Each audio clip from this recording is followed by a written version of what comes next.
Can you give us a more concrete example of one of your recent exchanges or experiences, so that the followers and viewers can maybe put this into a more there was a quite impressive example one of my participants of the last trainer certification gave me. So he was doing his first day of seminar of a person that we are going to train. And the participant asked him, he's like, I have a question, because I have a daughter at home, 8-9 years old, and for about years I have troubles with her. It's always the same in the evening. We are struggling with each other. We are shouting at each other, and this is not a good relationship. I do not like it. And he describes the daughter as a person with a high rebel energy, quite spontaneous, shouting out with likes and dislikes. Hey, it's so cool.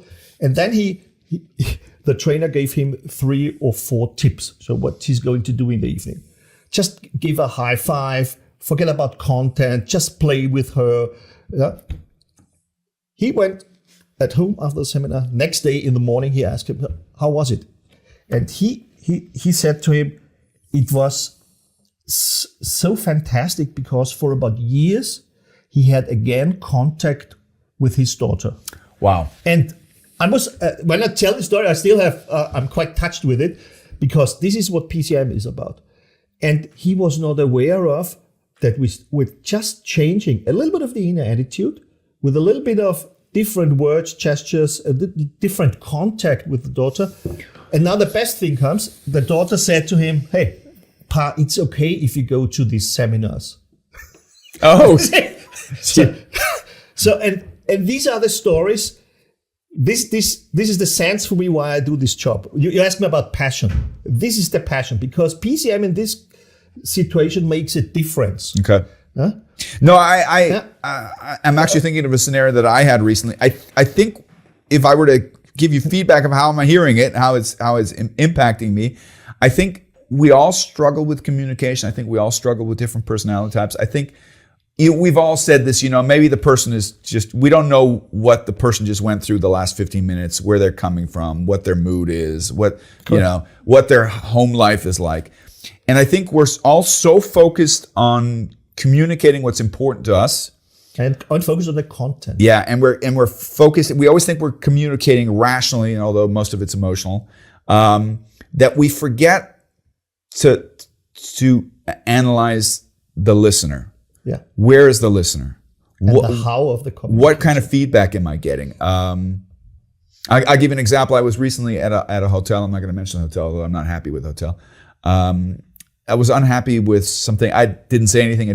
And when I was checked out, they gave me an additional charge. And I said, listen, I'll pay the charge, but I just want to let you know, I'm not really happy with the process of how I was booked. I was guaranteed this and this. I was supposedly guaranteed breakfast twice. Okay. Mm-hmm. Although I don't really care about breakfast, but it was told to me twice when I checked in and when I made the reservation, and then they charged me for it extra. And then I said, all I wanted to do as a guest was to tell the receptionist, listen, I want to tell you about how my experience was. Mm-hmm. I don't expect you to give me anything for free, but I do expect you to listen to me. Okay. Now, this is me trying to put her into that position, and she did not react to it at all. She started giving me attitude. She said, if you're going to talk to me that way, that's going to be the end of the conversation. Okay. And the funny thing is, I used to be on that end as well. I used to also work in hospitality a long time ago, and I learned how to kind of de-stress situations. I don't know if that's the right use of the word. But I caught myself in that position where I said, although she was actually the customer, I was a customer and she was the customer service person, I was actually thinking about how does the customer have to deal with a customer service person so that I get the response that I want. You see it, see it how it's a, and that happens to me a lot of times when I'm talking to a hotline, when I'm talking to the airlines. You kind of have to, psychology and understanding where people come from. And I think Stephen Covey with habit number 5 said, that one of the key things to a higher level of collaboration is to understand and then be understood. And that's what you're kind of saying with PCM, is that it helps you maybe shift one gear down, take a bit of a distance, and say, listen, I have something important to say, but what more important than what I have to say is, where's the person that I'm talking to? Yeah. Where are they at? How do I have to deal with them? It's about the process of communication. Yeah. It's not about the content. Yeah. It's, do I have a connection right now? Yeah. I use this example. If you are calling your girlfriend and want to tell her, hey, I love you, babe. Yeah. And she's not picking up the phone.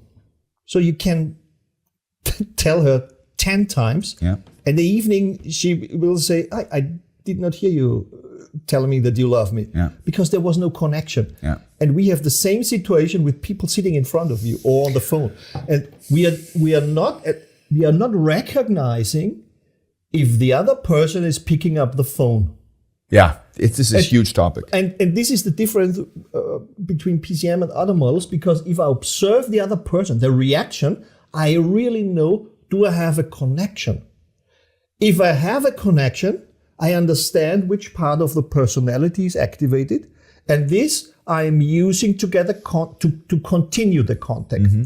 Second option, I observe the connection and see, hey, we don't have a connection, but again, I know which part of the personality is activated, mm-hmm. but I didn't address this part so far. And then I use the right sentence and word and change my communication style, my interaction style, my management style to get back into the context.